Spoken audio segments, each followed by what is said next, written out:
In November 1942, American forces landed in North Africa as part of Operation Torch. It was the first large-scale U.S. ground operation of World War II.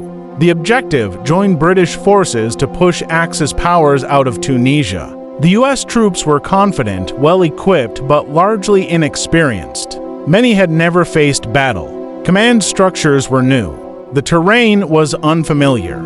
By early 1943, American forces advanced eastward toward Tunisia.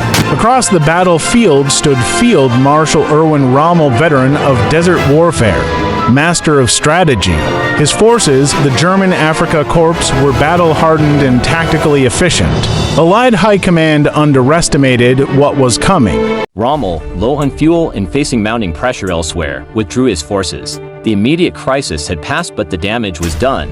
The Battle of Kasserine Pass was a wake-up call for the U.S. Army. It exposed critical weaknesses in leadership, coordination, and preparedness. As a result, commanders were replaced. Training programs intensified. The U.S. military restructured how it deployed and supported troops. One of the most important changes, the rise of General George S. Patton, who took command shortly after the defeat and began reshaping American strategy in North Africa. Just 3 months later, American forces, now more disciplined and better led, joined the final offensive to expel Axis powers from North Africa. The contrast was sharp. What began in defeat at Kasserine ended in victory in Tunisia. Rommel knew the Americans were green. He planned a surprise offensive to break through the Kasserine Pass, a narrow mountain gap in central Tunisia. It was lightly defended and strategically critical. His goal: split the Allied line, disrupt their supply chain, and push deep into their rear. On February 14, German panzer divisions launched a coordinated assault. They struck American positions near Sidi Bouzid with overwhelming force.